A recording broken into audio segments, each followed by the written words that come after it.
لێکۆلینا مولەر ئەگەری نزمبوونا ڕێژەیە پەسەندکردنا کارێ ترامپە. گۆڕەکە بکۆمەڵ یا قوربانیین داعش لە ڕەقە تێڤەکردن.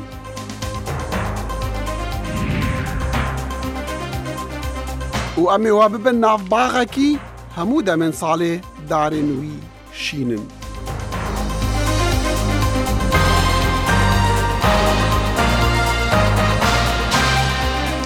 سڵاو و ڕێز و هیڤین دەمەخۆش دەگەڵ کورد کۆنەکشن ji دەنگی ئەمریکا لە واشنگتن. لای منیشەوە سڵاوم کاتەوە هەموو کاتێکتان شاد و بەختەوە بێت.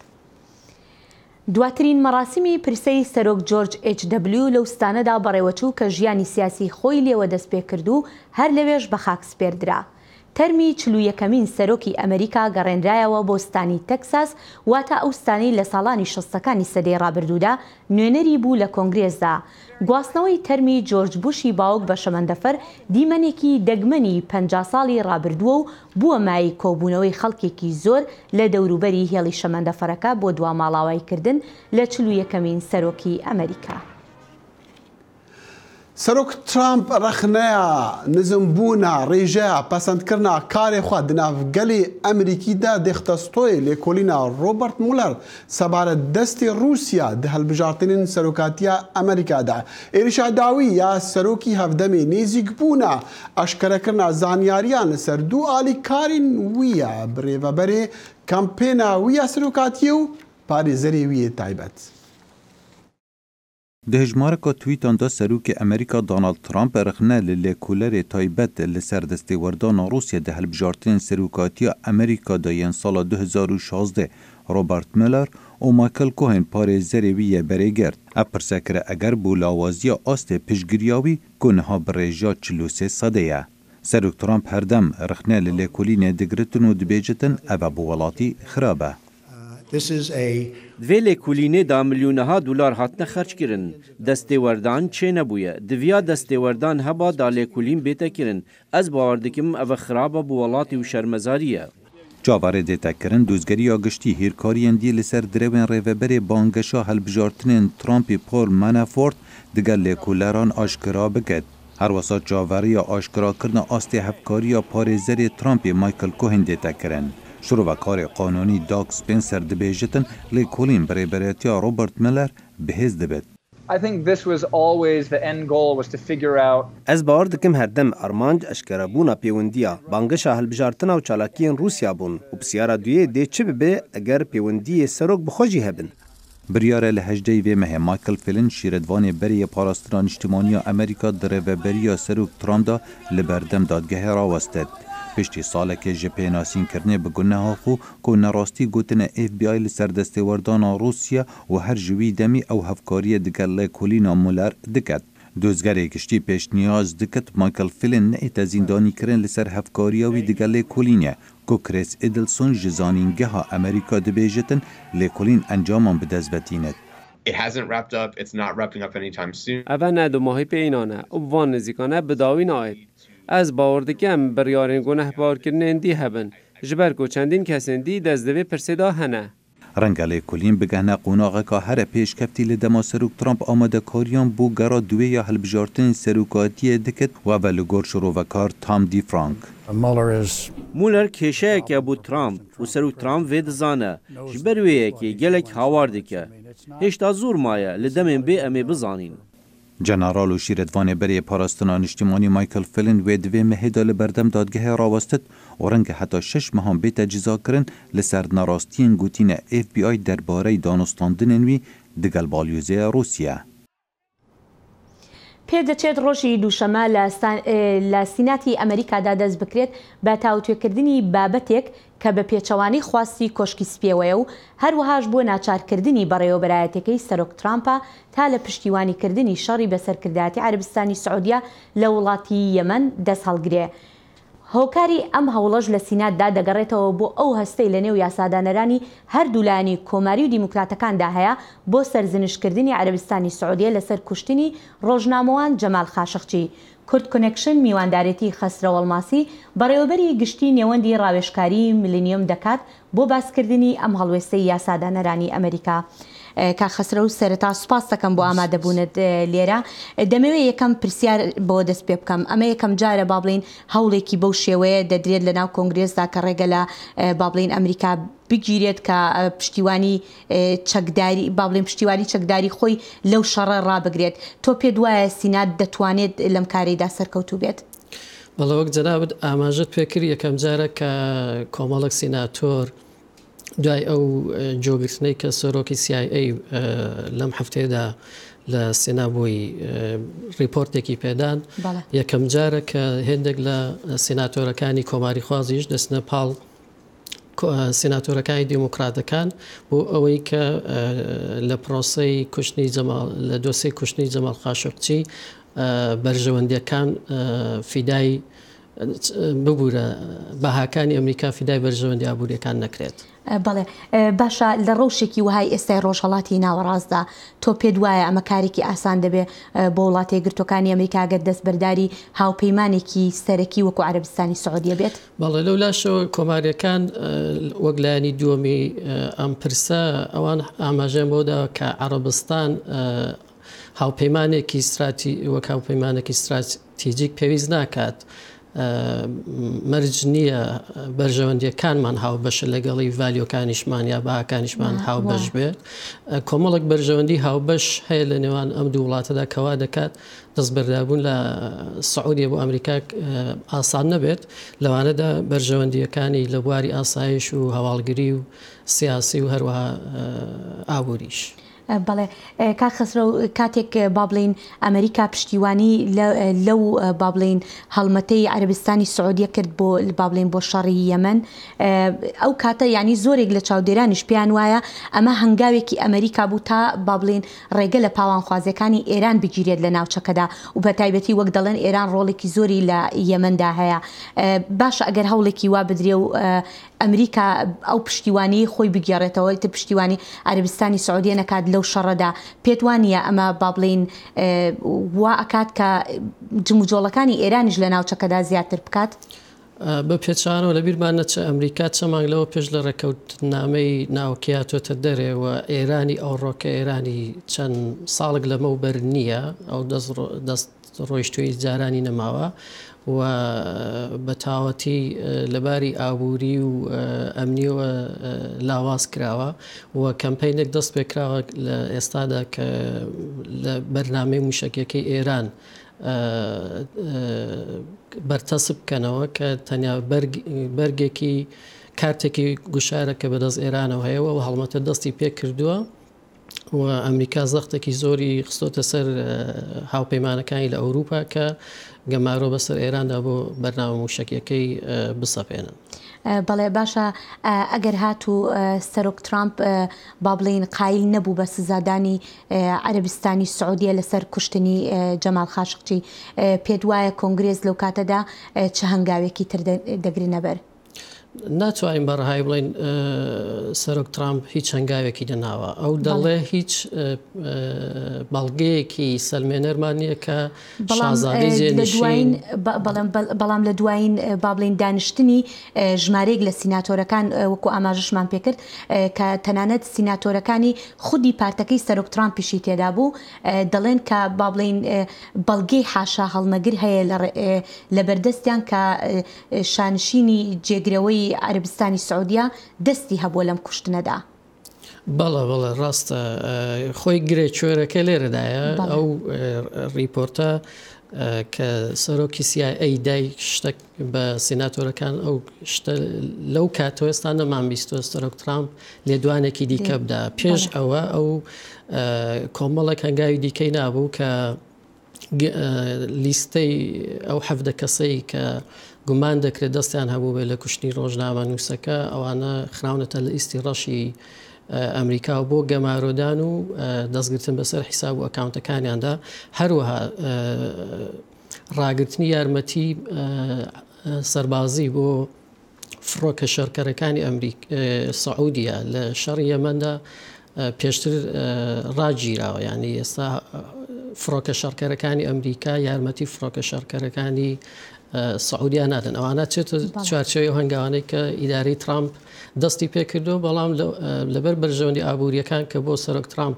ئەولەوێتی لە پێشینەیە و ئەو فرۆشتنی چەک و چۆڵەکە داهات و کارێکی زۆر بۆ ئەمریکەکان جێبەجێکە لەوە ناچێت مل بدا بۆ هەموو داخوازەکانی لایانی بەرام کاخەسەرە زۆر سپاس دەکەین بۆ ئامادەبوون سپاس. ڕێگای بەرەو پێشچوون لەسەر کۆمەڵێک بابەتی جیهانی هەر ناڕوون ماونەتەوە لە پاش کۆبوونەوەکەی گروپی 20 لە مانگە لە بۆنێس ئارێس ڕێبەران لە ئەرجنتینا کۆبوونەوە بۆ چارەسەرکردنی نیگەرانەکانیان لەسەر چەندین بابەتی جۆراوجۆر هەر لە گۆڕانکاری ژینگەوە بگرێت تا دەگاتە فراوانبوونی ڕۆڵی چین لە ئابووری جیهاندا.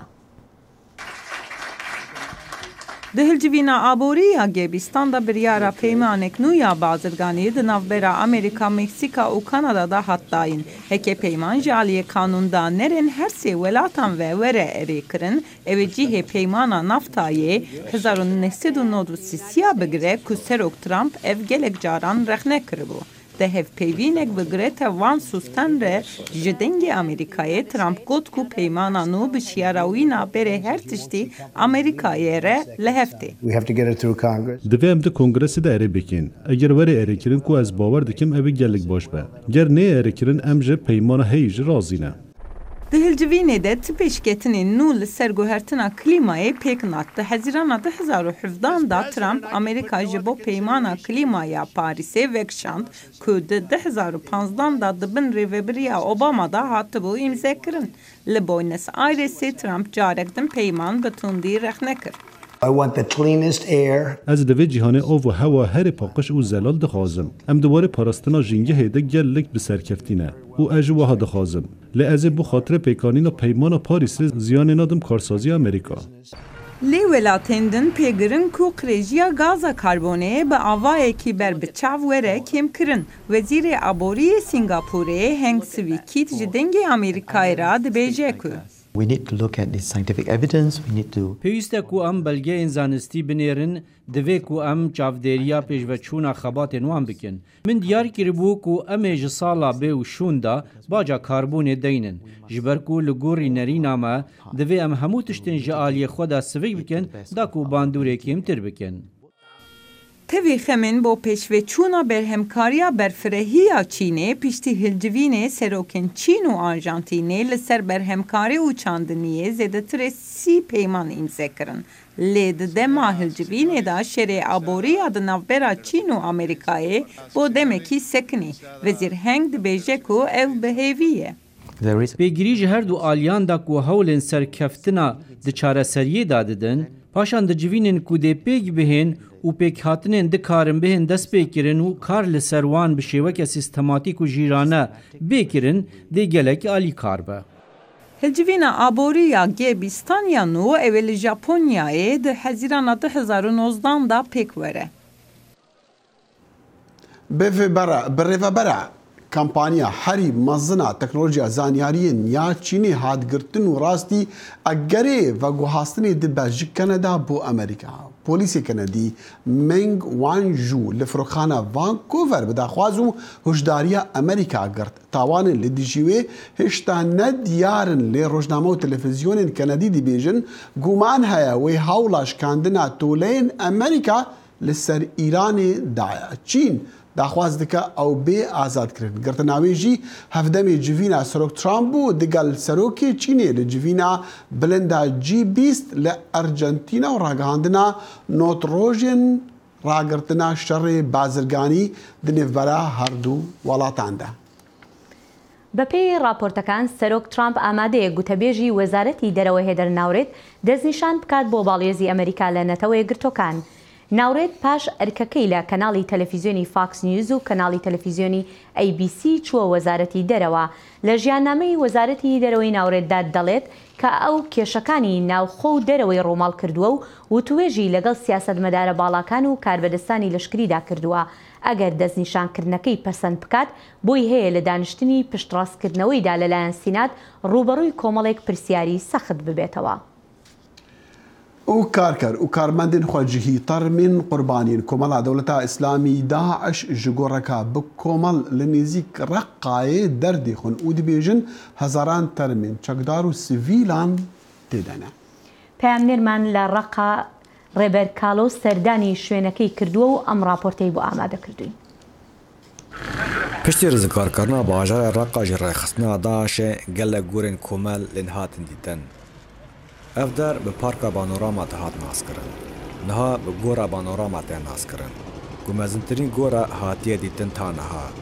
Li gor tîma divê gorê de kar dike dibêje, tê texmînkirin ku hejmara termên divê gorê de bigihe zêdeyî 1000 termî. Hejmara mezin ji van terman ên çekdarên Daişê ne.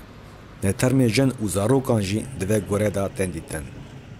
نحن اشتغلنا 7 مقابر من أصل 10 مقابر. ملحفت گورستانا کار کریه جه 10 گورستان کومل گورستانا پانوراما مزنترین گورستان لباجاری رقایه مدس وی گورستان کریه دیگه مهاجوت مهیده جبرگو او مزنه دمک دریجه جکاری مدخوه هجمارا مزن جترمین وی گورستانی چکداری داعشینه و هنک جوانا جی ترمی خلکی سیویلن بود شر رزگار کرنا رقایه ده هاتبون کشتن. وتعود أيضا لمدنيين قضوا أثناء تحرير محافظة الرقة. Divan goran da termên çekdarên Daişê ji gelek deverên cîhanê hene. Tevî got pelge û nasname li van termaran nên dîtin, lê doktorê pispor dibêje ew beriya laş, cil û çekan wan ji hev nas dikin. Got termên welatiyên sivîlin, jinin, zarokan an termên çekdarên Daişê ne. û ji kîjan deverê ji cîhanê ne. في عندنا ناحية انه هالمقاتل هذا اوای ناسکرنا ترمن چکدار داعش کو جکیجان دوریا ودگر لسر لاش و رنگی پور وکه میناک ام دکارن میره اوروپی بدرجاهی و پایینا بونا کوم کان ناز بکن هر وهای آسیایی وی بدوز بونا پوروی وی افریقی جی بو پوروی خلک ناز بکن. هجمارا گورن کومل و تیما تایبت بلیکولین و تومارکارنا گورن کومل جنه ماه بچلده یا وی ساله تا 20 ماه مجدار گیشتیه 7 گوران. هجمارا ترمین گوان جوان گوران درخستیه گیشتیه 3140 ترمی. 465 جوان ترمان هاتنا ناسکرن و رادستی خوادیه وان بونه. طبعا نحن بداية مشروع 9/1 دنه مها چلده مدس به وی کاری کریه تا 20 مها جوت مهی حتانی نها مسیح 1140 ترم جوان گورستانا درخستیه او ترم چکدار داعشینه و خلکین سیویل و هنک جی نناسکرینه و 465 ترم جوانا جی مرادستی خودیان کریه. ترمین دوان گوران ده هاتی دیتن به گلک جوران هاتنا کشتن. هن به بردمان بالافرین جنگه، هن به فشاکان و هن ترم جوان شویتینه.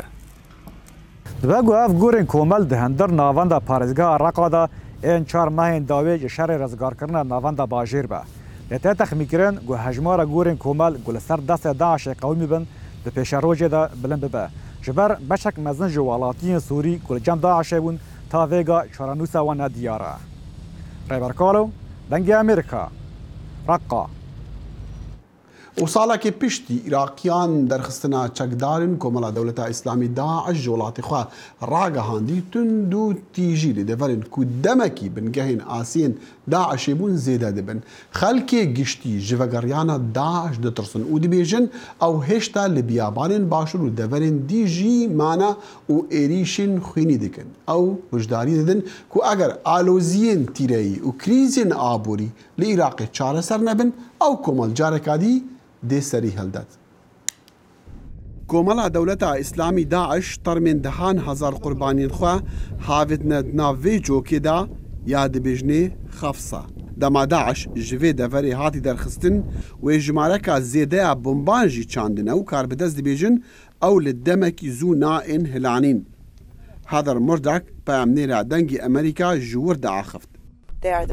ئەو تەرمێن سەربازانە کارمەندên حکوومەتê û سڤîlan gelek ji wan her li vêrê hatine kuştin û gelekên din jî li nav û dewrûberên Mûsilê. Rêkên diçine xefsa ji hatûnçona sivîlan re girtîne lê xelkê xwecihî û gundên dorûber dibêjin ew ji bomban natirsin. Em dizanîn bom dike derê dane lewa em jê natirsin. Belê em ditirsîn çekdar vegerin ji ber hindê me çek helgirtîne. Li demê ku Iraqî bîreweriya salekê ya derxistina bi îcariya Daeş dikin vê komelê çi bajar yan jî bajarok negirtine ku çend salan di destê wan de bûn. لێ تند و تیژی و نەئارامی بەردەوام بوو. راپۆرتەکان و یا ناوەندی استراتیژی و لێکۆڵینی نفنەتەوەی یێ بنگەح لە واشنگتن دەبێژە di sala 2018 Daesh her mehekê 75 êriş kirine. Jiwana teqandina otomobîlên bombkirî di nav xwaringehên derveyî bajaran de.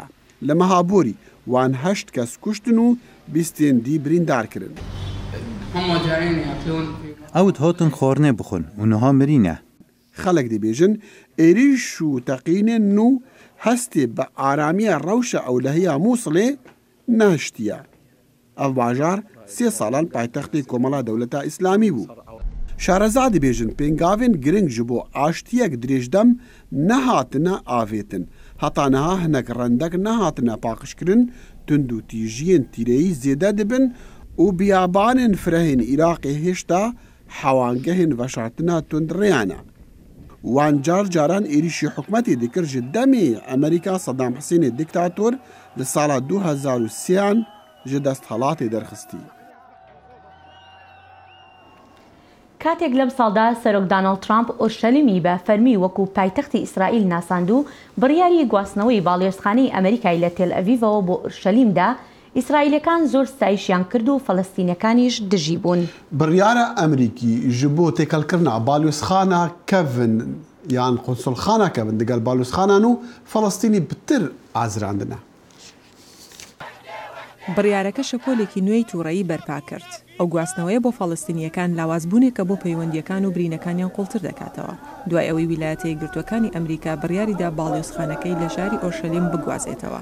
لە کاتێکدا ئەوە خۆی ئاماژەیەکە کە واشنگتن هەموو هیوای فەڵەستینیەکانی بۆ دەوڵەتێکی سەربەخۆیی کوشتووە، هەروەها لە بوونی ئۆرشەلیم بە پایتەخت. بۆ ئیسرائیلیەکانیش ئەو ئیدعایانە بەڕەوا دەزانن کە ئۆرشەلیم پایتەختێکی دابەش نەکراو بێت.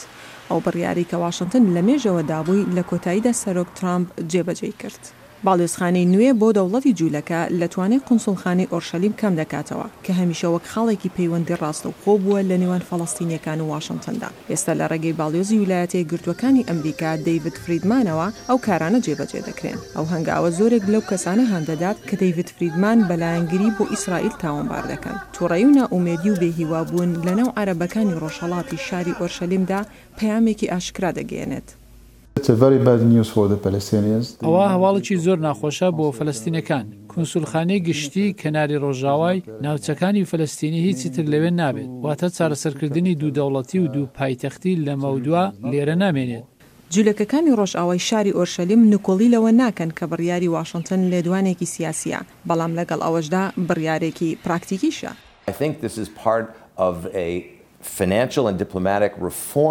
پێم وایە ئەوە بەشێکە لە گواستنەوەی چاکسازی دیبلۆماسی و دارایی کە لە ڕاستیدا شکاندنی نەری تێبووە کە وەزیری دەرەوە بۆ چەندین ساڵ کردوێتی لە هێشتنەوەی قونسوڵخانەیەکی جیا بۆ دەسەڵاتدارانی فەلەستینی. تەنانەت پێکەوە ژیان دژوار و سەختتر دەبێت لە کاتێکدا هەردوولا چاوەڕێی سەرۆک ترامپ دەکەن کە بەڵێنی پلانی ئاشتی لە مێژینە ڕابگەێنێت. ئەمەش لەگەڵ سەرکەوتنی داوای ئیسرائیلیەکان و پەرەسەندنی تووڕەیی فەڵەستینیەکان دێت. ئەمەش هەردوو لە چاوەڕوانی و ترسی تێدا بەدی دەکرێت.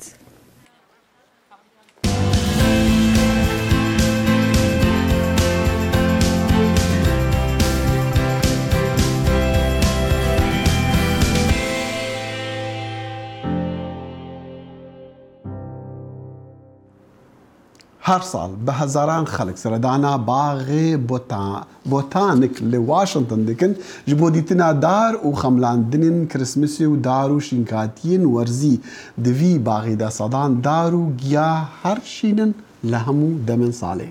لەم ساڵیشدا ئەو باخچەیە بە جوانترین شێوە بە شەمەندەفەری مناڵانە ڕازاوەتەوە بۆ هەروەها کەرەستەی نەئاسایی دانراوە تاوەکو بۆ دەمی کریسمس بڕازێنرێتەوە.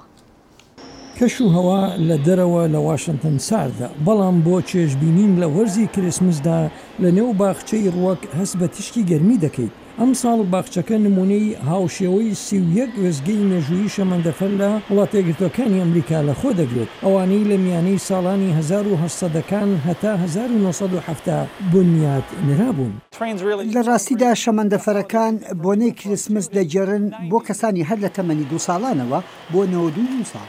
کەشمیرا بەهتی لەگەڵ کوڕەکەیدا هاتوون بۆ بینینی شەمەندەفەرەکان. کوڕەکەم حەزی لە هاتوچۆ شەمەندەفەرەکان و دیمەنی دەوروبەری وێزگەکانە. جگە لە چێژبینین شتیشیان لێوە فێر دەبێت.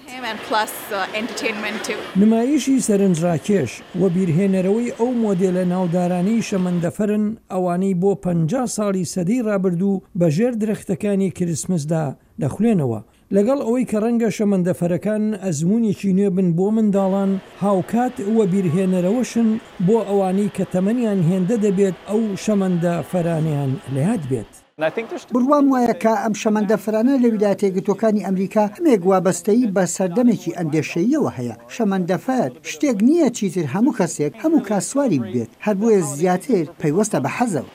زۆربەی وێزگەکانی شەمەندەفەر هێشتا هەرماون وەک ئەوەی ئیست گلیژر پارک لە مۆنتانا و وێزگەی قەشەنگی سینسیناتی یونیەن لە ئۆهایۆ و هێڵی ئاسنی پایکس پیک کۆگ لە ستانی کۆلۆرادۆ. ئەگەر بەوردی لێی بڕوانیت شتێکی تریش لەم وێزگانە و بنیاتەکانی دیکەدا بەدی دەکەیت کە بێهاوتان و تیاندا جۆرەها کەرەستە بەکارهێنداون کە ڕوەکین. شوێنەکان لە کەرەستەی وەک بەڕوو یان چڵی داچینی یان لاسکیمێ و دروستکراون. لە ڕاستیدا بۆ دروستکردنی ئەمانە تر لە سەدان جۆر بەشەکانی ڕوەک بەکاردەهێنرێت. جگە لە وێزگەی مێژووی شەمەندەفەر باخچەی ڕووەکی شوێنی ناوداری نێو واشنگتن کە لە ڕوەک دروستکراون لەخۆ دەگرێت وەک کۆشکی سپی و کۆنگرسی وڵاتە یەکگرتووەکانی ئەمریکا و دادگای باڵا. هەروەها وێستگەی یونیەن میوانانی باخچەکە سەرسام بوون بە کارامەیی دروستکردنی ئەم شوێنە ناودارانە و هەروەها وێزگەکانی شەمەندەفەر. من حەزم لە هەموو کەرەستە سروشتیەکانە زۆر جوانن، هەروەها بلیمەتی و داهێنانیان تێدایە. باخچەکە دوو درەختی ڕازاوی کریسمسی تێدایە، هەروەها پتر لە 3000 دەوەنیش کە بە گوڵی کریسمس ناسراوە. دەخیل لەم وەرزەدا بە جوانترین شێوە شوێنەکانە ڕازێنەوەیانی خۆشترین کاتی ساڵە لێرە لە وڵاتە یەکگرتووەکانی ئەمریکا. بەڵام هیرۆ دڤی باغیدا تشتی سەیر و عەجیب ئەوە هەر گیایەکی هەبتن وی گیا دناف دەریایەدا دناف ئاوێ دەشین دەبێت و دنا بەری دەشین دەبێت دوێ مۆزەخانە مۆزەخانەیە هەیە هەر چەندە وی یعنی وی گەشت و هەوای بۆ ڕائامادەت کرد بۆ ئەوەی بەردەوام بێت. بێگومان خۆی مۆزەخانەکە جوانە بەڵام بە تایبەتی لەم کاتەیە جوانتریشیان کردووە. تێتە خەملاندن و دۆژی لە کۆچکاسپی سەرۆک ترامپ و قوربانیین بەریدەمەکی جوهوو جەژنە هەنەکە گێڕان و دەست پێکردن. بەڵێوە هەر لەو بۆنێژدا کە سوکاری ئەو قوربانیانەشی لێبوو کە لە فلۆریدا لە کۆمەڵکوژەکەی فلۆریدادا کوژران. هەڵبەت مەسەلاک و ئەف جەژنەتی تەکردن گەلکی گرنگە بۆ گەلک جیهان لێ لە کۆچ کاسپیک و زاڤایە سەرۆکیش بخوا ji binêmareke cihûye. بەڵێ لێرەشدا دێنا کۆتایی بەرنامەی ئەمڕۆمان تا کاتێکتر هەر شاد و بەختەوەر بن. خدا حافظ.